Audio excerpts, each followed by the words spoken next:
Hello guys, কেমন আছো সবাই? দিন এত লেটখর হয়ে যাচ্ছি যে কি বলবো আর তোমাদের। রথের মেলা গেছে সেই কবে, আর আমি আজও ভিডিও এডিট করে উঠতে পারলাম না। আসলে ডিউটিতে সারাদিন পেশেন্ট করে আর বাড়ি এসে আমার ভিডিও কেন কিছুই করতে ভালো লাগে না। বিশ্বাস করতে পারবে না, বাড়ি এসে আমার ফোনটা দেখতেও আর ভালো লাগে না। বাড়ি আসলেই বিছানাটা শুধু আমাকে টানে আর বলে তুই খালি ঘুমা। যাই হোক, বাদ দাও সেসব কথা।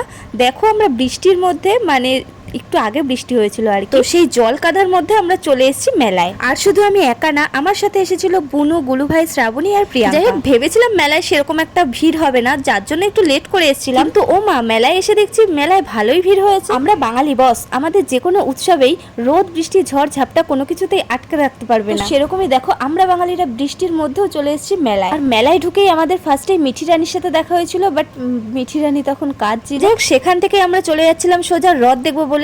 যেতে যেতেই আমরা ভগবান শ্রীকৃষ্ণ আর রাধিকার দর্শন পেয়ে গেলাম। তারপরে সেখান থেকে এদিক ওদিক না দেখিয়ে সোজা চলে আসলাম রথের কাছে। আর এখানে এসেই প্রথমেই আমরা শ্রী জগন্নাথ দেবকে প্রণাম করে নিলাম, সাথে একটু প্রসাদও খেয়ে নিলাম। এখানে এসেই আমি দেখলাম রথের সামনে অতটা ভিড় নেই যতটা ভিড় কিনা আমি দেখে আসলাম খিচুড়ির লাইনে ছিল। যাই হোক, সেসব বাদ দিয়ে আমি আবার এখানে চলে আসলাম আমাদের ছোট্ট গোপালের জন্য একটা দোলনা কিনবো। তারপরে সেখান থেকে শ্রাবণী আমাকে টেনে নিয়ে আসলো এই দাদুর দোকানে, ও একটা জুতো নেবে। জুতো কিনতে এসে তো আমার এই জিনিসটা দেখে এইটাকে কি বলে জানি না, যাই হোক এর মধ্যে চড়তে খুব ইচ্ছে করলো। তো শ্রাবণী আমাকে ওটাই চড়তে না দিয়ে সোজা নিয়ে আসলো সানগ্লাসের দোকানে।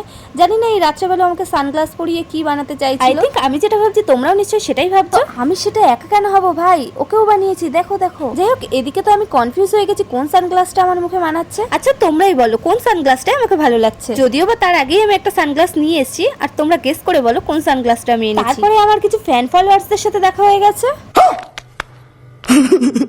আর তারা তো আমাকে মেলার মধ্যে দেখে আমাকে হাই ফাই দিয়ে তারপরে আমার সাথে সেলফি টেলফি তুলতে ব্যস্ত হয়ে গেছিল। যদিও আমি সেলফিটা দিইনি, কারণ আমি একজন সেলিব্রিটি মানুষ, বুঝতেই পারছো। কি কি কি কি কি আরে বলুন কি এটা হাস্যকর এই দেশের জনগণের জন্য হাস্যকর। তারপরে আরো কিছু ফ্যান ফলোয়ার্সদের সাথে দেখা হয়েছে। আসলে কি বলতো, আমাকে সবাই এতটা ভালোবাসে না, মানে কি আর বলবো তোমাদের। আমাকে দেখলেই তারা আমার কাছে ছুটে আসে, আমার সাথে সেলফি তুলতে চায়, আমাকে মানে আমার সাথে হ্যান্ডশেক করতে চায়। মানে কি বলবো, নিজের মুখে আর নাই বা বললাম সেসব কথা। আরে কেনা কে চাতে হো।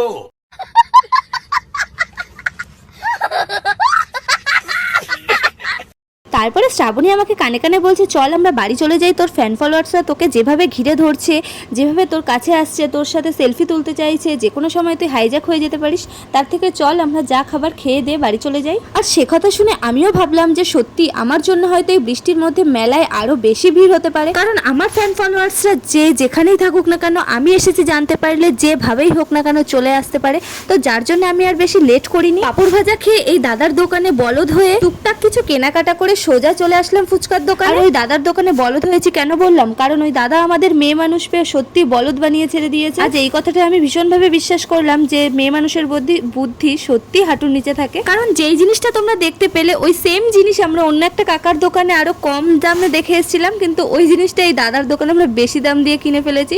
দাদা কি সব ভুংচাং আমাদের বুঝিয়ে দিয়েছে। আসলে মেয়ে মানুষের বুদ্ধি বুঝতেই তো পারছো। যাই হোক, মেয়ে হয়ে আর মেয়েদের বদনাম করবো না। তো ফুচকা খেয়ে মায়ের জন্য জিলেপি আর ভাইয়ের জন্য একটু বিরিয়ানি নিয়ে আমি এখন বাড়ি যাব। আর এটা আমার একটা মামার দোকান, তো যে সোজা রথে মামার দোকানের বিরিয়ানি টেস্ট করনি, উল্টো রথে এসে অবশ্যই টেস্ট করো, দারুণ হয়েছিল বিরিয়ানিটা। আজকের ভিডিওটা এখানেই শেষ করছি, টাটা।